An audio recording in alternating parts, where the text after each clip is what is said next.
Welcome na karibu sana to Study Room KE, official YouTube channel, a platform where we demystify learning for the best experience. Be rest assured that when you are at this particular platform, we are going to make you understand all the relevance and all the particular topics that you like to know in a better way that you can just understand.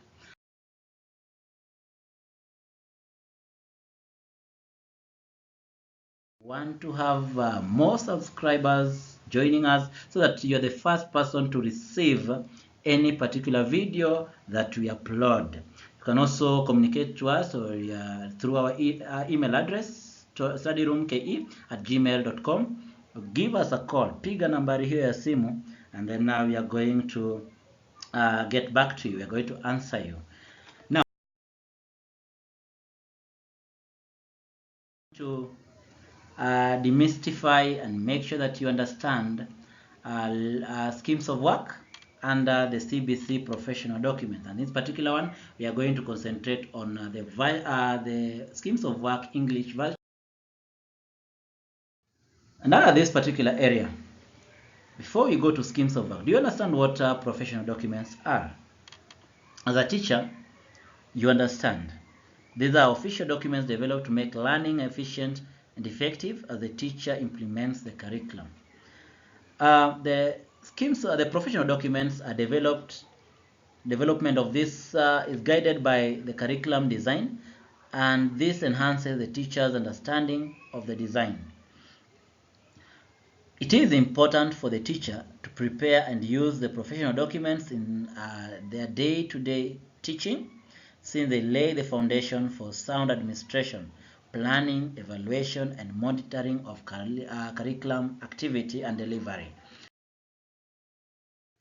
Now, these particular professional documents, what are we talking about? These include the schemes of work, lesson plan, record of work covered. We are also going to learn about a progress record and the individualized education program, also known as the IEP. Now, what is schemes of work? What is this particular document called schemes of work? It is a document that a teacher develops from curriculum design, and it shows how the planned curriculum content shall be distributed within the time allocated for the learning area. Remember, the learning area is what we call the subjects. The old guys, the 844 guys, you call them the subjects, but the learning areas for this CBC guys, the subject we call the learning areas. And why schemes of work? Why do you need to have it? Because it helps you plan on what resources you'll require for the lesson. It also helps you to decide on the right methodology to use. Usiingie tu darasani kufundisha in a different way, and then plan for the assessment. For the assessment, it will help you to gauge your learners and abilities of different learners. Now, the component of schemes of work. These particular components are very important, and if you have the old scheme of work, you can compare and contrast. You'll see the difference that we have. That you must have the title. All the schemes of work 844 and the CBC have the title. Immediately after the title, yes, all the schemes of work, old and new, the CBC and 844 have the administrative details. And the administrative details here, we're talking about the name of the school, the grade, the learning area. Remember, we said the learning area is also called the subject area, and then the term and the year. For example, we have Johari School as the name of the school, and then the learning area, we are talking about mathematics schemes of work, and the grade is grade 4, the term is 1, and the year is 20. So at least you know what is important and what must be there. If you are dealing with 844 or you are dealing with CBC, those particular area that we've talked about are a must. Now, this next particular slide is where we have the difference between the CBC and the 844. After the administrative details, then we have the week appearing in all, lesson appearing also in all, strand, and now strand is different. In 844 we call it the topic, but on this particular area we call it the strand based on different reasoning. And remember, strand is a broad area of study within a specific learning area. And specific learning area here is what we're talking about, the topic, the subject. Strand is equal to, I've explained that strand is equal to the topic in 844. Now we go to substrand, which is equal to the subtopic in 844. And it represents smaller concept within the strand. Now the next is the specific learning outcome. After the specific learning outcome, just to brief you, is the objectives in the 844 particular schemes of work. Then we have the learning experience.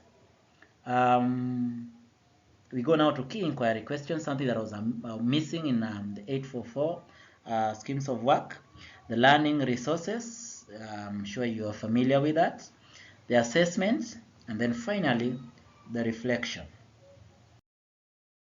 Now, after all said and done, we need to make it practical. And that is why we are going now to a sample scheme of work for social studies. And we picked social studies so that we are able to take you through the 10 particular columns that we've talked about. Now, strand, which is our topic. Remember, on this particular scheme, particular sample, we have not included the week and the lesson. And we're also not going to include the assessment and reflection, because those particular areas are simple to understand. But these 5 areas, we really need to dissect them and make them simpler to you. Our example of the strand is natural and built environments. And the substrand is natural environment and in particular compass direction. If you check under the substrand, we have 6 lessons that we've been given, but we are going to concentrate only on 1 lesson that we are having today. And when you go to specific learning outcome,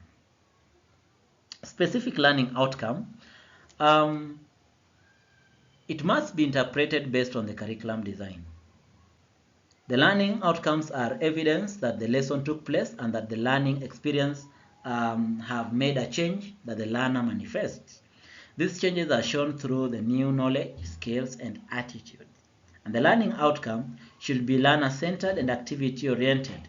Don't just come with an activity that is teacher-oriented. The outcome has a verb that clearly illustrates what action the learner needs to engage in to demonstrate their competencies. It also has an object which answers the question what, and it also has the context which answers the question why, where, how, and when. Now, all said and done, an example of a complete learning outcome should be by the end of the lesson. Remember, on this particular slide they have written by the end of the substrand, and that is also applicable on the curriculum design. But on this case, you're supposed to say by the end of the lesson, the learner should be able to identify. Identify is the verb that is very key. The 4 cardinal points of a compass.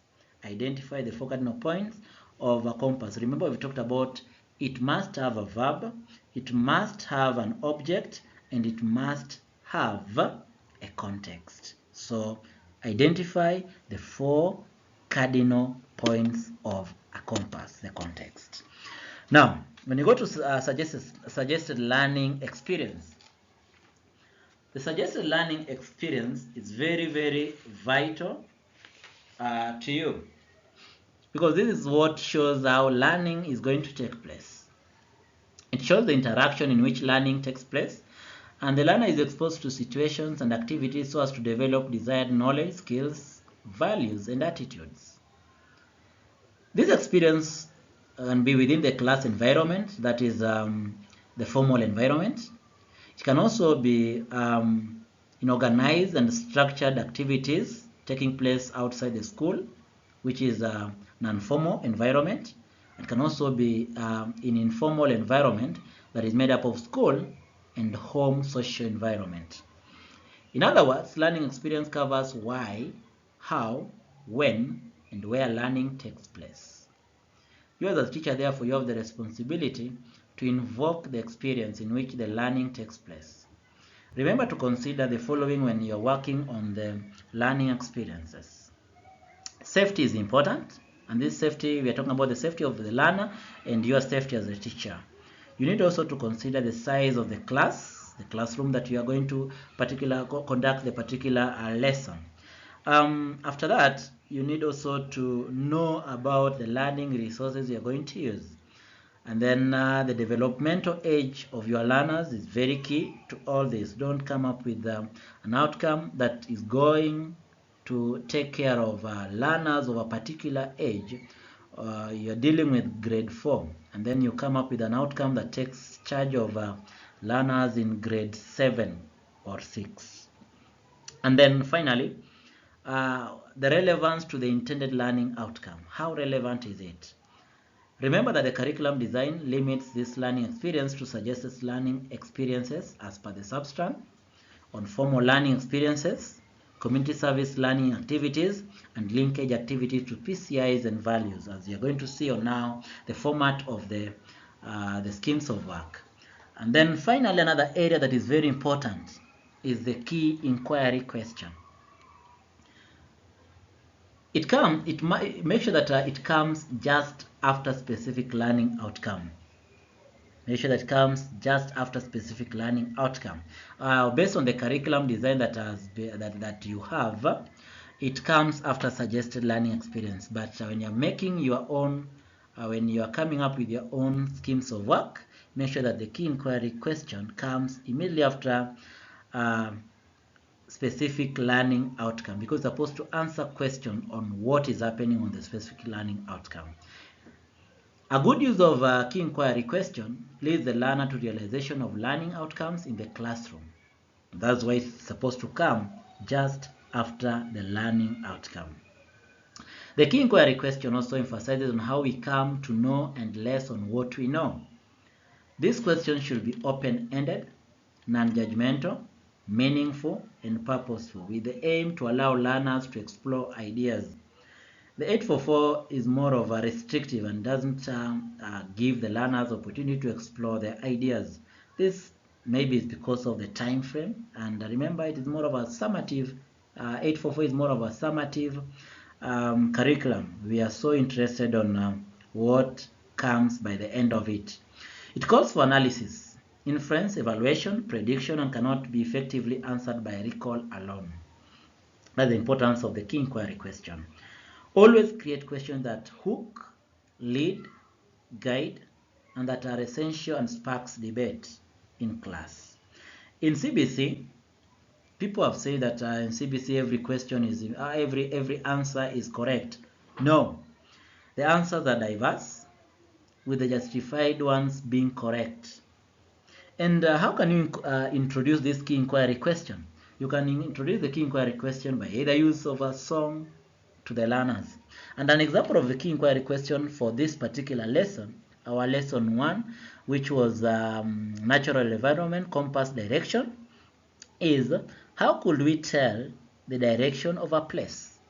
That is already invoking, making learners to think beyond, and they are able to give different and varied opinion on how they are able to tell the direction of a place. And then from there you are now able to break it down, and you bring it now to the compass direction.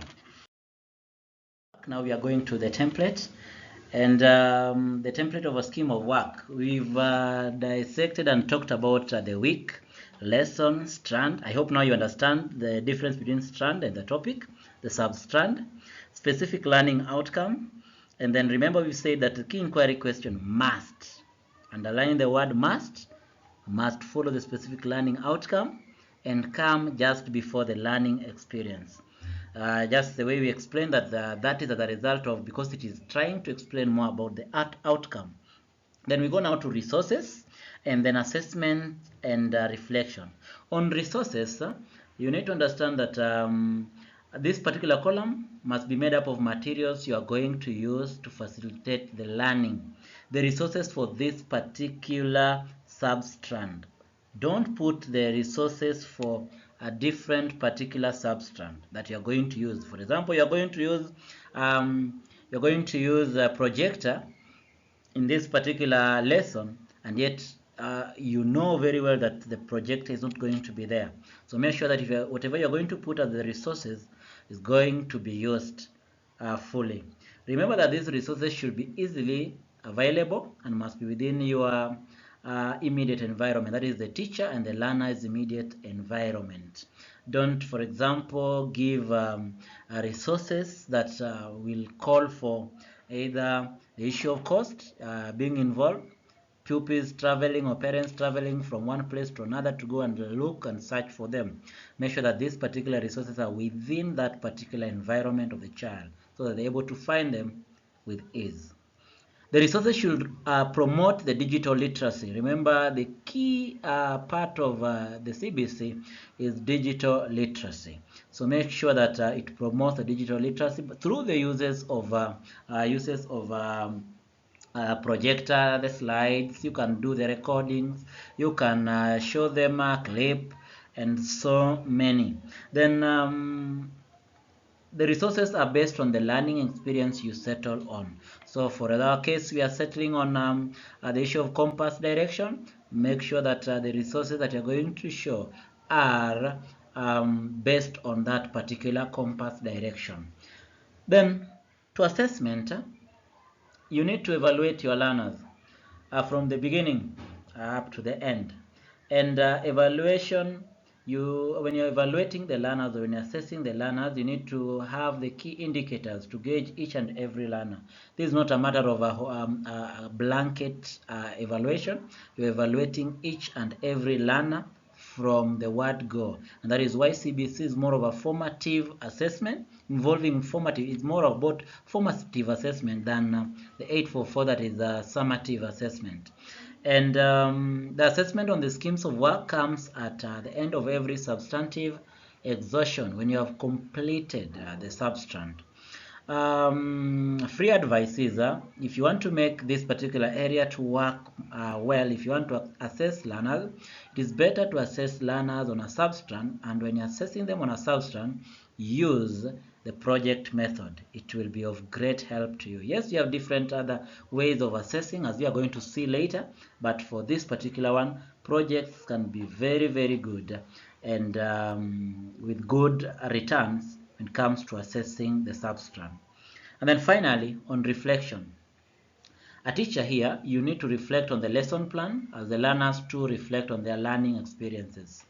Both of you need to know what went right and what did not go right, what you can improve to make the learning experience better in the next lesson. Remember, these are the key evaluation questions that you need to ask yourself. Reflection must not have the negative conjunctions, and here the negative conjunctions are like but and however. Why? Don't say that the learner understands how to read the compass direction. However, he needs to work on other things.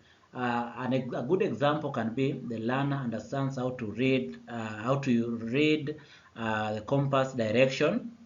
Encourage the learner to participate in different social activities. That can be a good one, because when you use the negative conjunction, it's more of a bit hindering and blocking the mind, and it makes the learner, or it makes the person who is reading it to already develop a negative attitude towards whatever we are working on.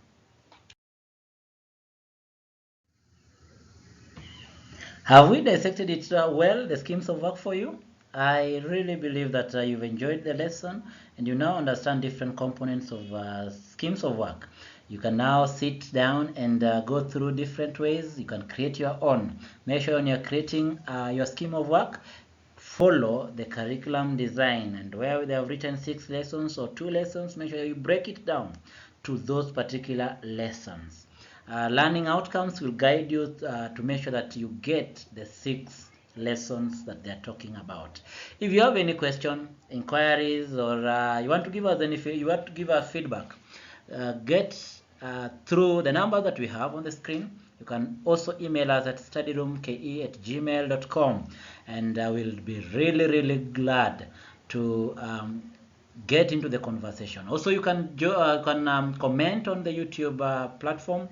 Do the conversation, make sure that the conversation is going there, and we'll be really glad if you also subscribe, like, and spread the gospel to other teachers, the other guys that want to join the study room KE to be part of the team.